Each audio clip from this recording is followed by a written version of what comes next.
조 바이든 미국 대통령은 이스라엘과 팔레스타인 간의 무력 분쟁을 해결하기 위해 이스라엘을 방문 중이었다. 그러나 그의 출발 직전 이스라엘군은 가자지구 내 병원을 공격한 것으로 알려져 중동 지역은 새로운 경랑에 휩싸였다. 이번 사태로 인해 국제사회는 바이든 대통령의 확전 억제 행보에 주목하고 있으며 이스라엘의 공습에 대해 국제기구들은 강력히 규탄했다. 전남타임스 김양순 기자에 따르면 전남 지역 의대 신설 및 의과대학 정원 확대에 대한 주장이 국회 국정감사에서 다뤄졌다. 전남 지역의 긴급 환자들이 안전하게 이송되기 어려운 상황을 지적하며 의료 혜택이 차별을 겪고 있는 전남 지역 의료인을 양성하는 의과대학 유치를 요구하는 의견도 제기되었다. 그러나 일반 전형보다 경쟁률이 낮은 지역인재 전형으로 입학한 학생들이 대부분 수도권으로 이동하고 있어 지방의과대학의 졸업생들이 남지 않는 문제도 지적되었다. 이에 대해 정부와 여당은 의대 정원 확대의 필요성에 대해서는 동의하고 있으나 의대 정원 확대와 함께 전남 지역 의대 신설이 이루어져야 한다는 의견이 분분하다고 한다. 국민의힘 2기 지도부 인선에 대해 박원석 의원은 수도권, 충청권 등 다양한 인사로 채워졌지만 사무총장과 조직부총장, 여의도 연구원장 등 총선과 관련된 중요한 당직 인선에서는 기존의 친윤 인사를 포함하여 친윤을 집어넣었다는 비판을 제기했다.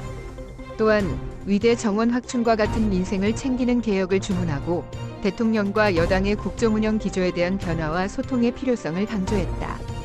그러나 현재까지는 국민의힘의 지지율과 대통령의 국정수행 지지율이 하락하고 있는 상황이며 이를 통해 대통령과 여당이 국민의 변화를 제대로 수용하지 않으면 총선에서 패배할 수 있다는 경고를 했다. 이복현 금융감독원장은 국회 정무위원회의 국정감사에서 불법 공매도와 관련해 형사처벌 가능성을 내비쳤다. 이번 발언은 최근 적발된 글로벌 투자은행과 관련하여 이루어진 국정감사에서 이뤄졌다. 이 금융감원장은 불법 공매도에 대한 국민적인 관심과 분노의 높음을 인식하면서 외국 임직원들의 처벌도 가능하도록 조치할 것이라고 답변했다. 이를 통해 불법 공매도 문제에 대해 근본적인 대책을 강구해야 한다는 것을 강조했다. 중국이 1대1로 정상포럼을 개최하고 있으며 여기에는 아시아와 아프리카 지역의 다수의 정상들이 참석하고 있다. 이번 포럼에는 블라디미르 푸틴 러시아 대통령을 포함하여 26여 명의 외국 정상과 정상급 인사들이 참석하였으며 중국과 전통적인 우호 관계를 가진 국가들과의 릴레이 정상회담이 이루어지며 동반자 관계를 다지기 위한 노력이 진행되고 있다. 중국은 이번 포럼을 통해 남남협력의 중요성과 중국의 역할을 강조하고 있으며 미국을 우회적으로 겨냥하는 모습을 보이고 있다.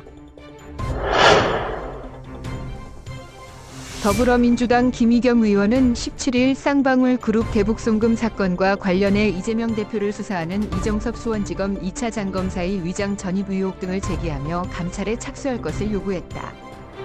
김 의원은 2차장의 위장 전입을 딸의 명문 학교 입학을 위한 전략이라고 주장하며 해당 골프장을 검사들 놀이터라고 비판했다. 이에 대해 신봉수 수원지검장은 김 의원의 의혹을 부인하며 2차장의 신원 조회 문제는 중요한 범죄라면 조사할 것이라고 밝혔다. 이재명 더불어민주당 대표는 대장동 위례신도시 개발 특혜 의혹과 성남FC 후원금 의혹에 대해 검찰의 주장을 반박했다. 이 대표는 검찰의 주장대로라면 징역 50년을 선고받겠다는 생각이 든다며 그런 범행을 저질렀을까라고 말했다. 또한 이 대표는 검찰의 특정 범죄 가중 처벌 등에 관한 법률 위반, 뇌물, 공판에서 혐의를 전면 부인했으며 검찰의 대장동 성남FC 관련 의혹을 치적용 범행이라고 규정했다고 전했다. 일본 초당파 의원 모임인 다함께 야스쿠니 신사를 참배하는 국회의원 모임 소속 의원 96명이 18일 태평양 전쟁 A급 전범이 합사된 야스쿠니 신사에 집단 참배했다.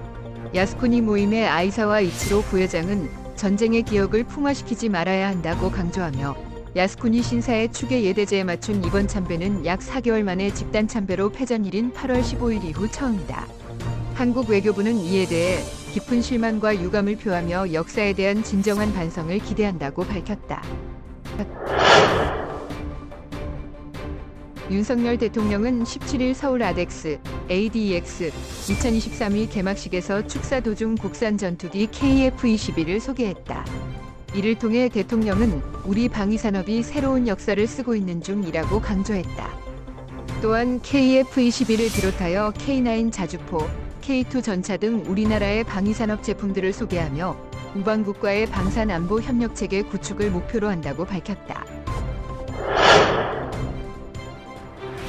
미국 상무부가 대중국 반도체 수출 통제 조치를 확정하여 엔비디아 등 반도체 기업들의 주가가 하락했다. 이번 조치로 엔비디아의 중국 수출길이 막히게 되면서 엔비디아를 비롯한 반도체 주가가 큰 타격을 입었다. 미 상무부는 대중국 수출 금지와 21개 국에 대한 반도체 및 장비 수출 통제 등을 포함한 조치를 발표했다.